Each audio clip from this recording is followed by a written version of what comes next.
ଗ୍ରାମାଞ୍ଚଳରେ ମହିଳାମାନଙ୍କର ଫୁଟବଲ ଖେଳ ପ୍ରତି ଆଗ୍ରହ ସୃଷ୍ଟି କରିବା ସହ ମହିଳା ସଶକ୍ତିକରଣ ପାଇଁ ଅଣ୍ଟା ଭିଡ଼ିଛି Devi Durga cultural charitable trust Tangi. Devi Durga cultural charitable trust ପକ୍ଷରୁ ଟାଙ୍ଗୀରେ ଜାତୀୟ ମହିଳା ଫୁଟବଲ ପ୍ରତିଯୋଗିତା ଆୟୋଜନ କରିବା ପାଇଁ ଆଜି ଅପରାହ୍ନରେ ଟାଙ୍ଗୀ ଚିଲିକା ଛକସ୍ଥିତ ଦୁର୍ଗାମଣ୍ଡପ ପରିସରରେ ଏକ ସାମ୍ବାଦିକ ସମ୍ମିଳନୀ ଅନୁଷ୍ଠିତ ହୋଇଯାଇଛି।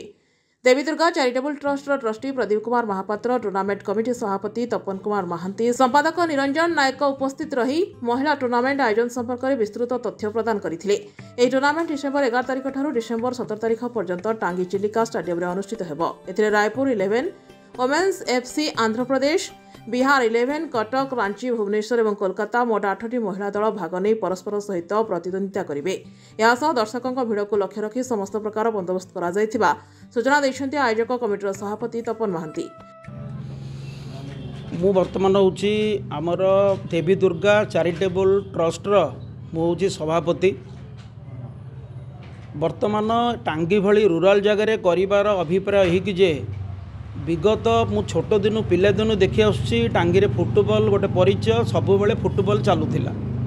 ବର୍ତ୍ତମାନ ଯୁଗ ବଦଳିଛି, ମହିଳାମାନଙ୍କର ଉନ୍ନତି ପାଇଁ ପ୍ରାୟ ଜାଗାରେ ମୁଁ ଦେଖୁଛି ଆମର ବାଚସ୍ପତି ବି ମହିଳା, ଆମର ଏସ୍ପି ବି ମହିଳା, ଆମର ଉପମୁଖ୍ୟମନ୍ତ୍ରୀ ବି ମହିଳା।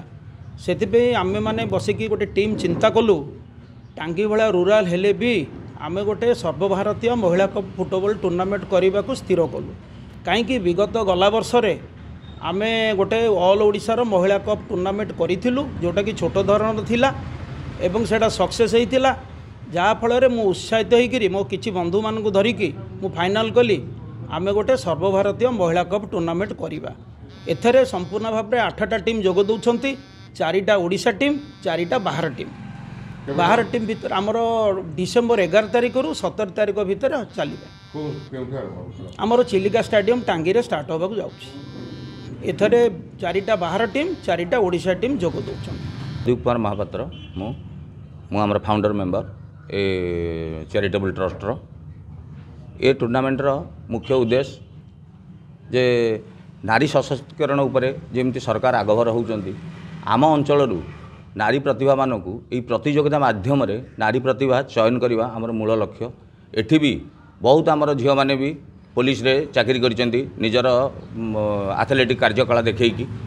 ତେଣୁ ଏ କାର୍ଯ୍ୟକ୍ରମଟା ଆମେ ପୂର୍ବ ବର୍ଷ ଯେମିତି ଅଲ୍ ଓଡ଼ିଶା ଭିତରେ ସୀମିତ ହୋଇ ଏଇଟା ସକ୍ସେସ୍ ହେଇଥିଲା। ତେଣୁ ଏ ବର୍ଷ ଆମେ ତାକୁ ସର୍ବଭାରତୀୟ ସ୍ତରରେ ପହଞ୍ଚେଇ ଯେମିତି ଟିକେ ଉଚ୍ଚ କୋଟିର ଏ ଖେଳ ପ୍ରଦର୍ଶନ ହେବ ବୋଲି ଏ ବର୍ଷ ଆମେ ବାହାରୁ ଓଡ଼ିଶା ବାହାରୁ 4ଟି ଟିମ୍ ଏବଂ ଓଡ଼ିଶା ଭିତରୁ 4ଟି ଟିମ୍ ଏହିପରି ରାଞ୍ଚି, ବିହାର, କଲିକତା ଏବଂ ଓଡ଼ିଶାର କଟକ, ଭୁବନେଶ୍ୱର, ଆଳି ୟାଙ୍କୁ ନେଇକି ଏ ଟୁର୍ଣ୍ଣାମେଣ୍ଟ ଆୟୋଜନ କରାଯାଉଛି 11ରୁ 17 ଭିତରେ। ଦର୍ଶକମାନଙ୍କ ପାଇଁ ଯିଏକି ଏ ଯେଉଁ ବ୍ୟୟବହୁଳ ଖେଳ, ଏଥିରେ ସାଧାରଣ ଲୋକଟିଏ ଯଦି ଏଇଟା କଟକ ଭୁବନେଶ୍ୱରରେ ହେଉଥାନ୍ତା, ଏମିତି ଗ୍ରାମାଞ୍ଚଳର ଜଣେ ବି ଲୋକ ଟିକେଟ୍ କାଟିକି ଦେଖିପାରନ୍ତା ନାହିଁ, ଯାହାର କି ଟିକେଟ୍ର ମୂଲ୍ୟ ବୋଧେ 250-500 ଟଙ୍କାରୁ କମ୍ ହୁଅନ୍ତା ନାହିଁ। କିନ୍ତୁ ଆମେ ସର୍ବନିମ୍ନ 30-40 ଟଙ୍କା କି 50 ଟଙ୍କା ମ୍ୟାକ୍ସିମମ୍ ଭିତରେ ଆମେ ତ ଭାବିଛୁ, ଯାହା ଫିକ୍ସ କରିଛୁ ଯେ 30 ଟଙ୍କା ହିଁ ଟିକେଟ୍ ମୂଲ୍ୟ ରଖିବୁ, ଯେମିତି ସମସ୍ତେ ଖେଳ ଦେଖିବାର ସୁଯୋଗ ପାଆନ୍ତୁ। ଆମର ଲାଭ ଲସ୍ର ଏଥିରେ ଇଏ ନାହିଁ। ଆମକୁ ବହୁତ ଜଣ ସାହାଯ୍ୟ ସହଯୋଗ କରିବ ବୋଲି ହାତ ବଢ଼େଇଛନ୍ତି ଯେ ଆମେ ସାହାଯ୍ୟ ସହଯୋଗ କରିବୁ, କିନ୍ତୁ ଖେଳର ପ୍ରଚାର ପ୍ରସାର ଯେମିତି ହେଉ ଆମେ ସେଇଥିପାଇଁ ବର୍ତ୍ତମାନ ବଦ୍ଧପରିକର। ଟାଙ୍ଗୀରୁ ଅନନ୍ତ କୁମାର ପ୍ରଧାନଙ୍କ ରିପୋର୍ଟ, IYA ନ୍ୟୁଜ୍।